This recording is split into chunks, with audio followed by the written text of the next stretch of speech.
नमस्कार, मैं बालकृष्ण मुले एक बार फिर हाजिर हूँ शहर के गलियारों में चल रही ताजा तरीन चर्चाओं के साथ। आइए सबसे पहले बात करते हैं चुनावी रिश्ते की। क्या नाते रिश्ते भी चुनावी हो सकते हैं? आप भी कहेंगे ये क्या कह रहे हैं, लेकिन ये बात 16 आने सच है। वैसे ये चुनावी रिश्ते वाली बात निकली तो है प्रदेश कांग्रेस अध्यक्ष कांतिलाल भूरिया के मुख से, लेकिन इन दिनों यही बात उन कार्यकर्ताओं के मुंह पर चढ़ सी गई है जिनका रिश्ता केवल नेताओं से चुनावी रह पाता है। ऐसे में कई कार्यकर्ता कहते हैं हमारा रिश्ता भी तो चुनावी है। कभी कभी नेताओं की बयानबाजी भी बहुत कुछ सोचने पर मजबूर कर देती है। एक बार फिर ऐसा ही बयान आया है प्रदेश कांग्रेस के मुखिया यानी कांतिलाल भूरिया का।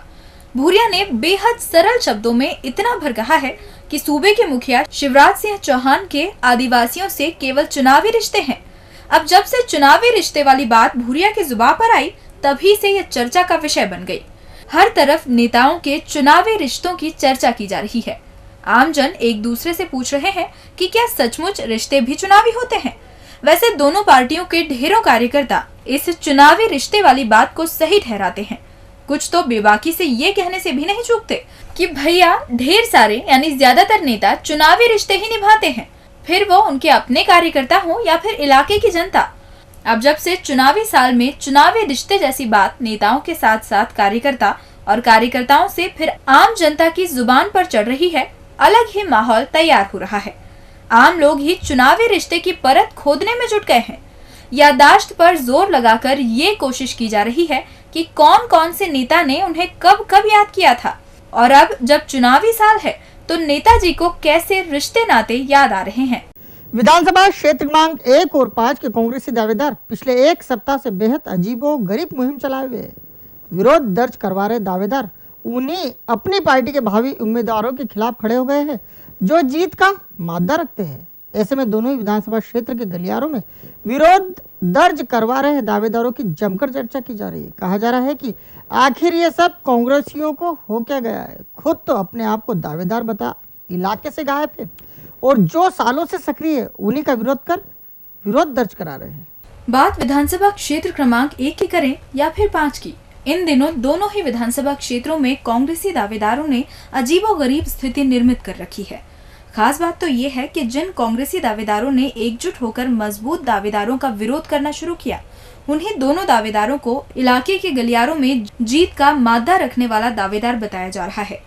अब जैसे जैसे 1 नंबरी गलियारों के दावेदार कमलेश खंडेलवाल और 5 नंबरी गलियारों के दावेदार पंकज संघवी का विरोध बार बार दिल्ली दरबार में किया जा रहा है, वैसे वैसे दोनों ही विधानसभा क्षेत्रों में माहौल गर्मा रहा है।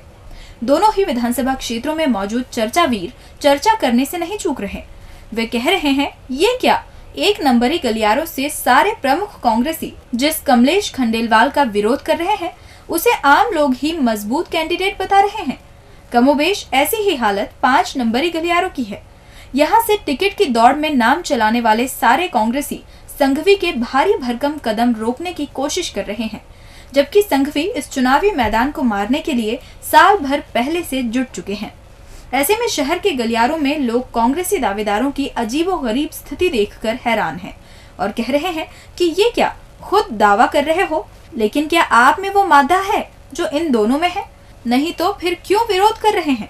यूं भी आप लोग केवल दावेदार हो और टिकट लेने से ज्यादा मेहनत तो आप लोग दोनों का टिकट कटवाने में कर रहे हो। ऐसे में बार बार विरोध दर्ज कराकर क्यों अपनी ही फजीहत करा रहे हो? यूं भी दोनों ही दावेदार आपके भरोसे तो मैदान में है नहीं, समझ रहे हैं ना? पंकज संघ कमलेश विरोधियों। बीजेपी विधायक सुदर्शन गुप्ता का हर तीर निशाने पर जाकर लग रहा है। सुदर्शन चुनरी यात्रा की तैयारियों को लेकर लगातार बैठकें कर उसे अंतिम रूप दे रहे हैं, तो वहीं 1 नंबरी गलियारे चुनरी और चुनरी यात्रा की चर्चाओं में खुद को व्यस्त रख रहे हैं। ऐसे में राजनाथ, अनंत कुमार, नरेंद्र सिंह तोमर और तो और अब तक सुदर्शनी आयोजन से दूर रहने वाले शिवराज भी मैया बिजासन के दर पर होंगे। इसे सुदर्शनी कैंप की सबसे बड़ी जीत माना जा रहा है और कहा जा रहा है कि भैया का हर तीर निशाने पर है। तभी तो देखो एन आचार संहिता लगने से पहले सबसे बड़ा आयोजन, वो भी 1 नंबरी विधायक के खाते में। किसी ने सच ही कहा है कि बड़ा बनने से कोई बड़ा नहीं होता, बल्कि उसके लिए उसे उतने ही बड़े काम करने भी पड़ते हैं। 1 नंबरी गलियारों के विधायक सुदर्शन गुप्ता को इन दिनों राजनीति के अखाड़े का सबसे उम्दा पहलवान करार दिया जा रहा है। सुदर्शन अपने पारंपरिक आयोजन के बहाने एक बार फिर खुद को साबित करेंगे। वैसे सुदर्शन को अपने इस आयोजन पर कोई गुमान नहीं, लेकिन उनकी हर दिन की मेहनत और उस पर मैया बिजासन का आशीर्वाद 4 चांद लगा देता है। अब 1 नंबरी गलियारों में विधायक गुप्ता की निकाली जाने वाली सुदर्शनी चुनरी यात्रा की चर्चाएं घर घर की जा रही है। सुदर्शन अर्थात भगत सिंह जहां आयोजन को लेकर अत्यंत व्यस्त है, वहीं क्षेत्र के गलियारे आयोजन की चर्चा में मशगूल है। सबसे खास बात तो ये है कि सुदर्शन फिर एक बार राष्ट्रीय नेतृत्व अर्थात राजनाथ सिंह और अनंत कुमार को अपने विधानसभा क्षेत्र की धरा पर अवतरित करने में कामयाब हो गए हैं। वैसे ये संभव हुआ है मैया ताई और भाई अर्थात सुदर्शनी लीडर सूबे के संगठन के कप्तान मुन्ना भैया यानी नरेंद्र सिंह तोमर के आशीर्वाद के चलते। वैसे इस बार सुदर्शनी कैंप के लिए एक और खुशखबरी ये भी है कि हमेशा मैया बिजासन की सुदर्शनी चुनरी से दूर रहने वाले सूबे के मुखिया शिवराज भी इस बार चुनरी यात्रा में शामिल होंगे। बस इसी सुदर्शनी जमावट को देखकर शहर के गलियारों में तैनात चर्चावीर बार बार 1 नंबरी गलियारों की ओर नजरें टिकाए टकटकी लगाए बैठे हैं। कह रहे हैं बस यही है असल रणवीर जिसका हर तीर निशाने पर है। वरना सोचिए, एन आचार संहिता लगने से पहले पूरा का पूरा राष्ट्रीय और प्रादेशिक नेतृत्व जिसके आंगन में हाजिर हो जाए, वो सुदर्शन मैया का कैसा लाल होगा। कहते हैं ना, भरोसे की भैंस हमेशा पाड़ा जनती है। कुछ यही हो रहा है इन दिनों व्यापम के पूर्व परीक्षा नियंत्रक रहे डॉक्टर पंकज त्रिवेदी के साथ। त्रिवेदी यूं भी अपनी राजनीतिक रिश्तेदारी के भरोसे कुछ ज़्यादा ही उड़ते थे। यही कारण है उन्हें कहीं से कोई मदद नहीं मिल पा रही है, और वो जिनके भरोसे थे वो तो उनके से भी बड़े वाले निकले। त्रिवेदी को फंसा देख सारे नाते रिश्ते संबंध सब कुछ खत्म कर लिए। जब जब बुराई आती है, समझ लेना सदैव साथ देने वाला साया भी कोसों दूर तक कहीं दिखाई नहीं देता। वैसे गूढ़ रहस्य की बातें हर किसी को याद तो रहती हैं, लेकिन फिर भी सपनों की दुनिया में रहकर हमेशा दूसरों को खुद से नीचे समझने वाले पैसों के पुजारियों का एक सा हाल होता है। वैसे व्यापमम से जुड़े फर्जीवाड़े में जितने भी नाम अभी तक सामने आए, सभी का हाल एक जैसा ही बयां किया जा रहा है। लंबे रसूख का दम भरने वाले रसूखदार ऐसे लंबे लपेटे में हैं कि परछाई भी साथ नहीं दे रही। लंबी लंबी गाड़ियों में घूमकर स्वयंभू बड़े होने का दम भरने वाले इन खतागारों की अब हवा निकली हुई है। पहले इस मामले में जितने भी आरोपी शिकंजे में आए, उन्होंने अपने अपने रसूख का उपयोग करने की भरपूर कोशिश की, लेकिन कोई कामयाब नहीं हो पाया। कमोबेश यही हाल उसका भी है जिसे पंकज त्रिवेदी कहा जाता है। लंबे समय से खूब चांदी काट रहा पंकज त्रिवेदी अब एसटीएफ के शिकंजे में है। एसटीएफ के गलियारों से आ रही खबरें ही बता रही है कि हमने इस साहब की ऐसी लू उतारी है कि अब वो जहां भी जाते हैं राजनीतिक रिश्ते भूल कर ही जाते हैं। यूं भी पंकज त्रिवेदी को लेकर राजधानी से लेकर इंदौरी गलियारे तक में एक ही चर्चा है कि अब उससे रिश्ते सभी ने तोड़ लिए हैं। ये घोटालेबाज डॉक्टर जब तक शिकंजे में नहीं आया था, तब तक उसने खूब सारे रसूखदारों के फोन खड़खड़ा दिए थे, लेकिन कहीं से कोई रिस्पॉन्स नहीं मिला।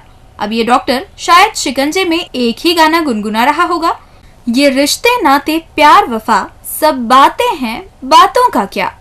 और अंत में बात करते काल कोठरी से भागे आतंकियों की। खंडवा काल कोठरी से भागे आधा दर्जन आतंकियों ने प्रदेश के माहौल में एकाएक ही गर्माहट पैदा करके रख दी है। समूचा प्रदेश सकते में है, लेकिन घटना के 24 घंटे बाद जिम्मेदारों का दिया फरमान अर्थात अलर्ट बेअसर दिखाई दे रहा है। सुरक्षा एजेंसियों को कुछ सूझ ही नहीं रहा और अवाम जिम्मेदारों का रुख देख हैरान है। अब जिधर देखो उधर ही अवाम एक ही प्रश्न पूछ रही है, खंडवा से भागे आतंकी कब पकड़े जाएंगे। मंगलवार तड़के यानी 3 से 3:30 बजे के बीच की घटना। ये वक्त की वही मनहूस घड़ी थी जब खंडवा कालकोठरी से आतंकी अबू फैजल सहित 7 आतंकी 2 जेल प्रहरियों को लहूलुहान कर फरार हो गए। आबिद मिर्जा तो खाकी की पकड़ में आ गया, लेकिन अभी भी आधा दर्जन आतंकी फरार हैं। आतंकियों के फरार होने के साथ ही बरती गई एहतियात भी अब ढीली पड़ती जा रही है। वो फरमान भी बेअसर साबित हो रहा है जिसमें जिम्मेदारों ने हाई अलर्ट की घोषणा कर रखी है। आतंकी फरार हुए इस घटना को पूरे 24 घंटे बीत चुके हैं। आमजन जल्द से जल्द आतंकियों को फिर चारदीवारी में देखना चाहते हैं, लेकिन मंगलवार तड़के के बाद देर रात तक चली खाकी की एक्सरसाइज के बाद यकायक ही अलर्ट कहीं हवा में खो गया है। अब जिधर देखो उधर ही भागे आतंकियों के साथ साथ हवा हुए अलर्ट की चर्चाएं की जा रही है। कहा जा रहा है कि ऐन त्योहार का माहौल है, ऐसे में सब तरफ भीड़ बढ़ रही है। फिर भी ऐसी बड़ी घटना होने पर जिम्मेदार लोग अपने ही बड़ों के आदेश की धज्जियां कैसे उड़ा सकते हैं? वैसे भी आम जन ये मान रहे हैं कि आतंकी कोई ऐसे ही थोड़ी ना भागे हैं। इसके लिए पूरी तरह से जिम्मेदार जेल प्रशासन है। अब मंत्री जी अर्थात गृह विभाग के मुखिया उमाशंकर गुप्ता ये मानकर बैठे हैं कि सुरक्षा में चूक हुई है, तो फिर शिवराज को क्या प्रमाण चाहिए?